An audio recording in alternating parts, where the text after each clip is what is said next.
Yo, chat. We got where you should hide if World War III starts, bro. Now this is already gonna be an educational video, bro. Like, what should I call this? Like, when we're learning something? Cause Flight Reacts has like, so first so clean, substitute teacher, or some shit like that. I don't know. I'm gonna figure something out though. If World War III ever broke out, where should you duck and cover? You probably wouldn't want to go anywhere near the Baltic Sea or Eastern Europe unless you want to share videos of yourself near approaching tank columns for TikTok. South Korea, Japan, Taiwan, the Philippines, Australia. Not good bets either, unless you're going sightseeing for Chinese or North Korean missiles, or even artillery shells if you happen to swing by Seoul. The Chinese and European Russian heartlands aren't good bets either, because missiles will likely be a common feature in the skies there too, and even the United States, which was once so well protected from the devastation of both world wars thanks to its two oceans, wouldn't escape unscathed. Wow. As advanced as its air defenses are, thousands of missiles at once, some of them hypersonic glide vehicles, aren't shrugged off so easily. So where would you go to ride this thing out then? Stick around if you have a mind to make some emergency plans in this era of growing geopolitical tension. World War I and World War II were true world wars, with fronts emerging in almost every corner of the world. However, a third world war would make those two conflicts look limited in scale. The world is far smaller now than it was in the early 20th century. Missiles can fly thousands of miles in minutes. Distance alone is no longer a guarantee of safety, while the full-scale battlefronts that would involve the movement of thousands of troops, vehicles, ships and aircraft would be concentrated in a few regions like Eastern Europe, the Korean Peninsula, the skies and seas of the First Island chain, and the Middle East. The missile threat makes World War III much more far-reaching. To be truly safe, you need to find places that meet all four of the following conditions. 1. They aren't deeply involved in the brewing geopolitical rivalry that would ignite the conflict in the first place. 2. They aren't likely to become centers of dispute by the warring powers because they are mostly or wholly irrelevant to their plans. 3. They wouldn't likely be major missile targets because they meet the first two conditions. 4. They are distant enough from the central battlefield to avoid collateral damage. What places meet these conditions? Certain tropical islands in the vast Pacific Ocean would be good bets. The United States' island chain strategy means that making escape plans here would not be foolproof, but there's no such thing as a foolproof plan, especially during World War III. And in World War III, a good plan is about the best you can hope for. You'll want to avoid places like Guam, which hosts the largest American military base in the region. You'll probably even want to avoid places like the Solomon Islands, Palau and Kiribati, which have all gotten involved in the plans of the great powers in one form or fashion. Fiji would likely fall under the good bet category though. It's outside of the First Island chain, which means it wouldn't likely be a battlefield. The closest place to it that might become a battlefield is Australia, which is still over 1,900 miles away. It also wouldn't be an important strategic location for either side to use against the other, and it lacks valuable wartime resources. To make it even less likely as a location of interest for the great powers, Fiji has a small military of about 6,500 active troops and 6,200 reservists, so it doesn't have much to contribute in hard power to a warring party. Fiji has no foreign alliances either, so it likely wouldn't become one of the dominoes that fall this time around. To make matters even better, Fiji is not one island, but an archipelago of about 300, so you have a lot of real estate to choose from in finding the spot you think is safest. Just find the best place for you and enjoy the abundant fish to eat as the world falls apart around you. I wonder if any of those islands are for sale. Cause, bro, like that would be a good place to buy one of my islands if it was like out of the way. Like if a war happened type shit, my island would be good. Cause,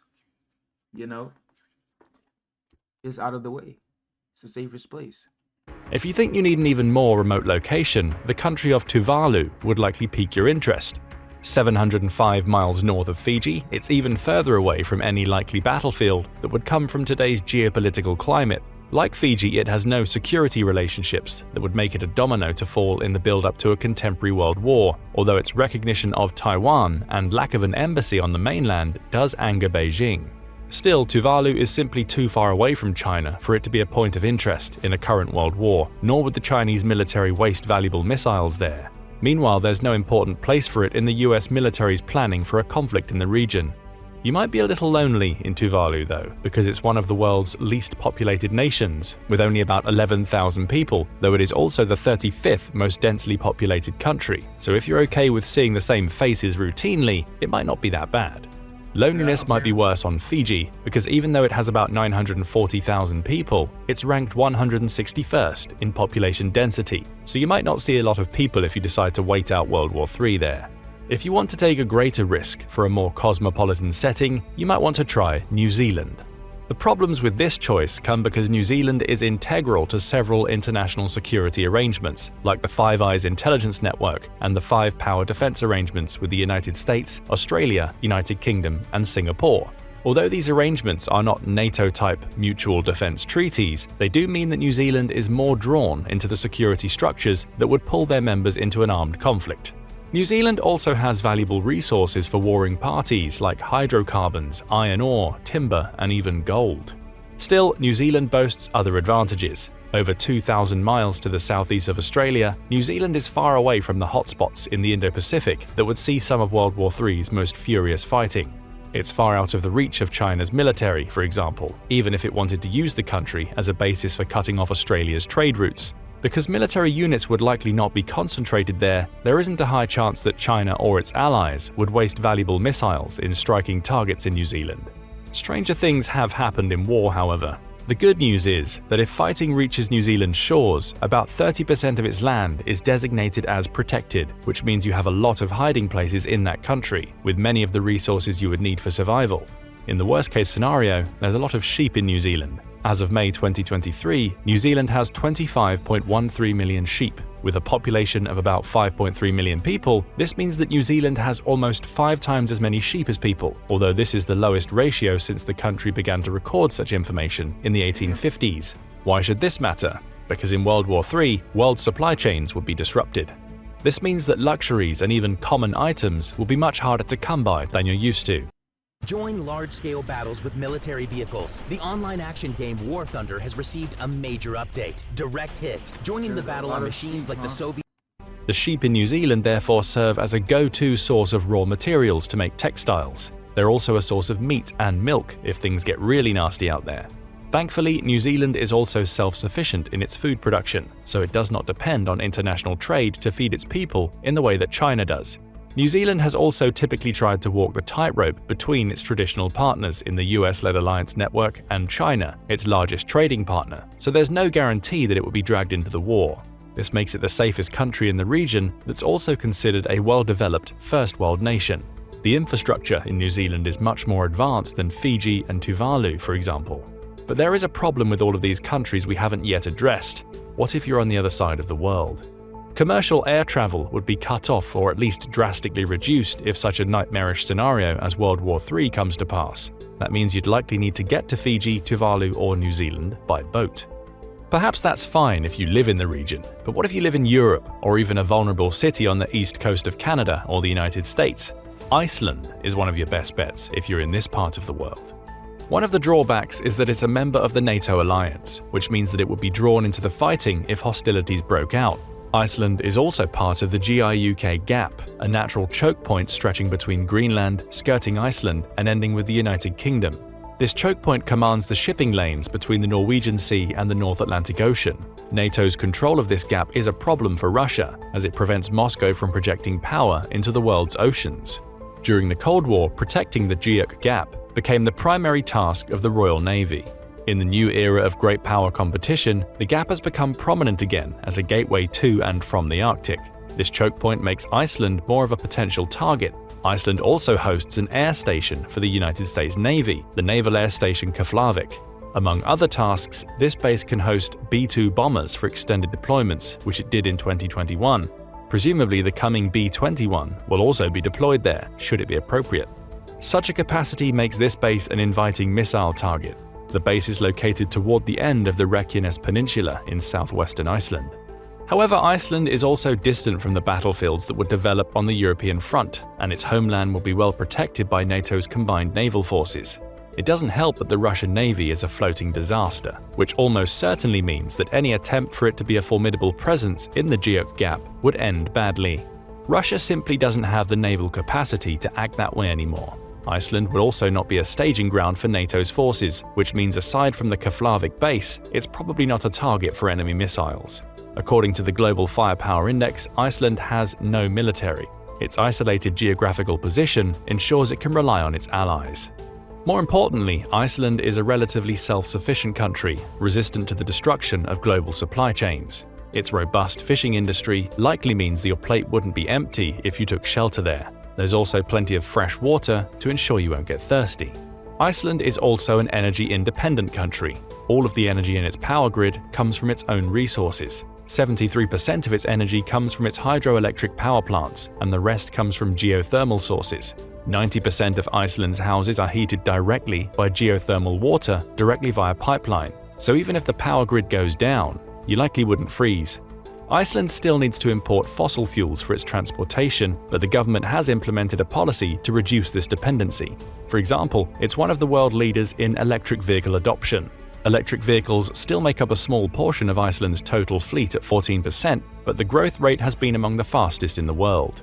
85% of private cars sold in the country were electrics in the first half of 2022, up from 60% in 2021 and 46% in 2020. If you happen to be by the Keflavik base, there's a good chance you'll be able to get your hands on an electric car and drive to a safer area.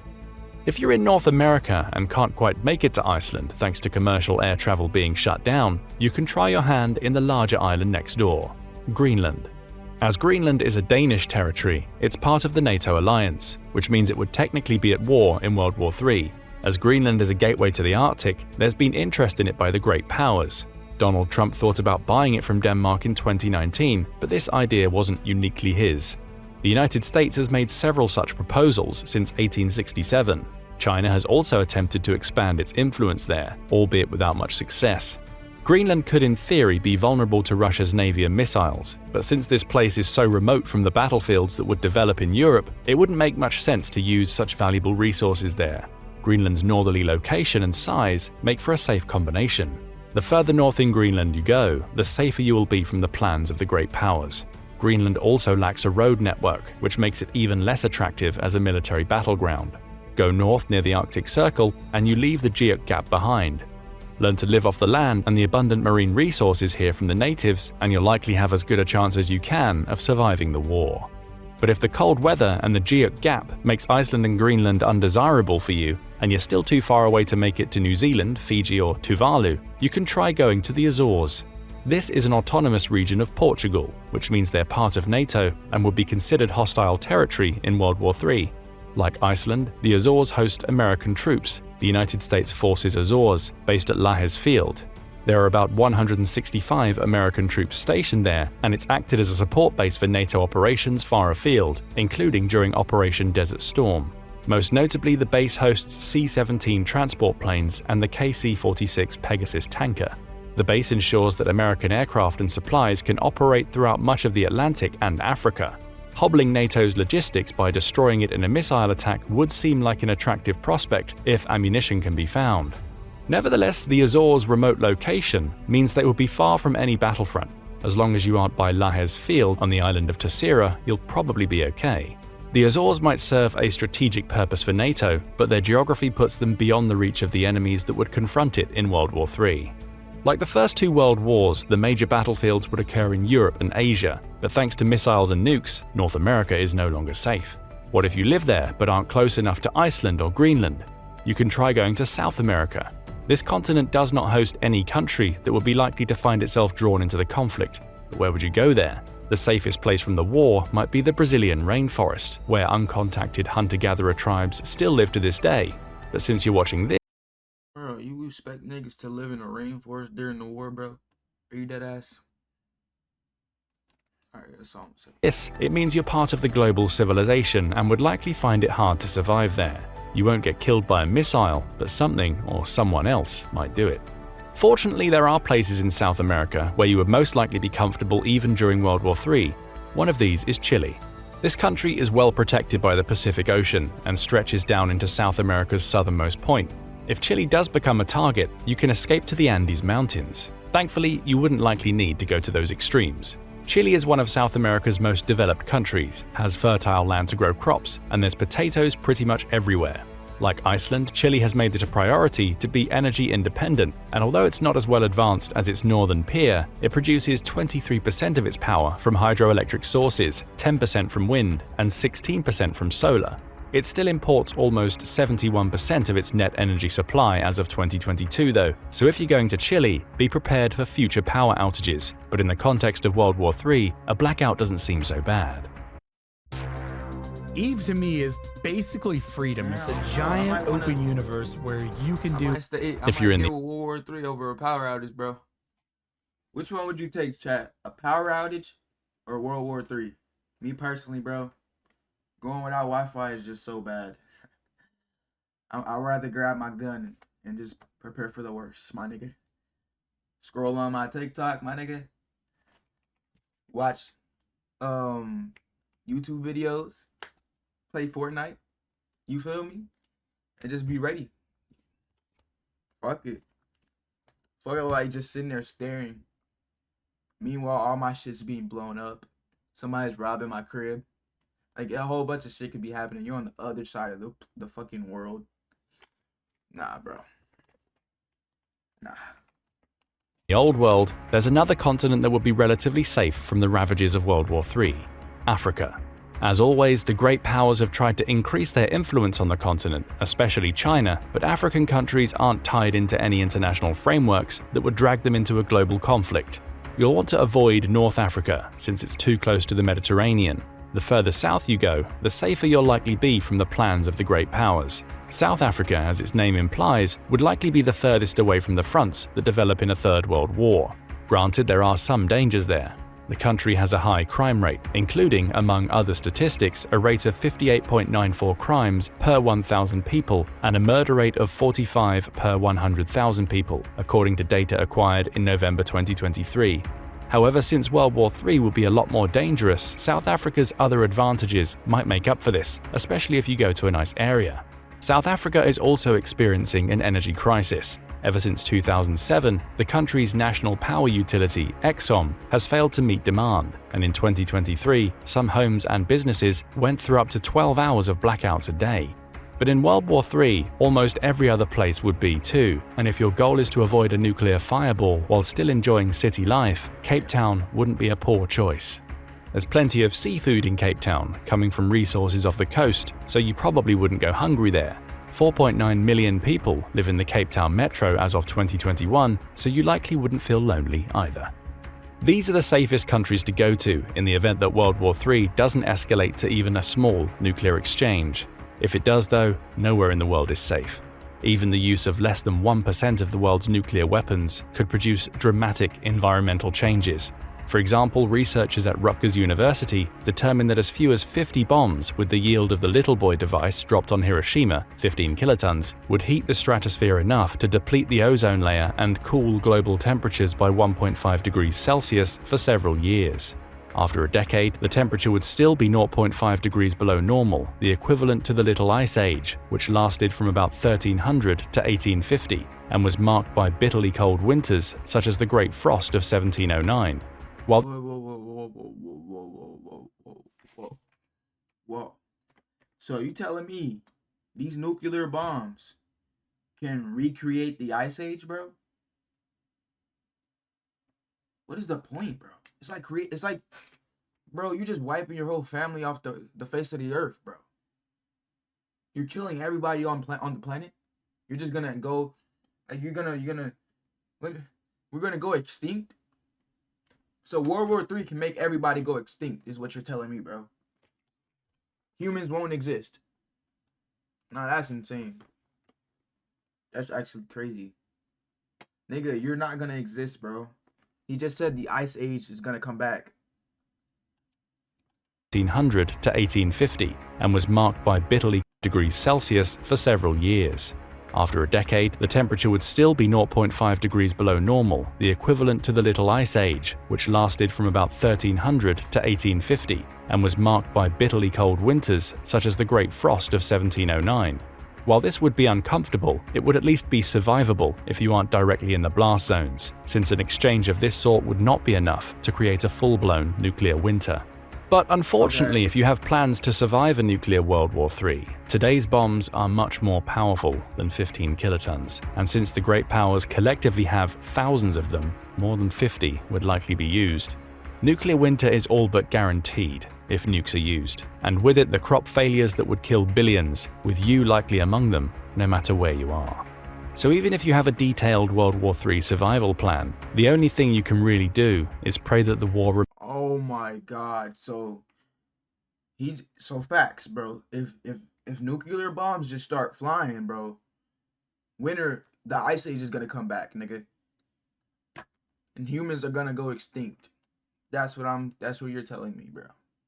Hopefully this happens before hopefully this happens after I'm dead. Like after I'm off the earth, after I leave, hopefully this happens. I don't give a fuck. If I'm dead, bro, I don't care. Simple, bro. I don't care. Fuck them up. It's their problem. It's their problem. I don't care. As long as I got to live my life, bro, doesn't matter. So, who we beefing with right now? Iran, bro. They need to chill, bro. Chill with these missiles, bro. Y'all trying to make the whole world go extinct? Niggas just trying to, bro. This is insane, bro. Like, why can't y'all just be grown ass men and go over there and go fight, bro? The fuck we using missiles for? Bro, niggas is so pussy. Nigga, what? Back in the day, nigga, all you have to do is just pull up. Niggas is pulling up. We meeting at this spot and it's war. Now niggas is just sending missiles? Bro, y'all is pussy, bro. Niggas is pussy. That's crazy. Now now you're so pussy. Now everybody's dead because you're pussy. That's crazy, bro. Remains conventional. But what do you think might be the safest places to go to in World War III? And is there even a chance that you will be able to find a safe haven if it escalates into a nuclear exchange? Shit, I don't know, bro. To be honest, doesn't really matter at that point. Hey, y'all, let me know what y'all think about this video down below. I love y'all boys. I'm gonna see y'all niggas in the next video.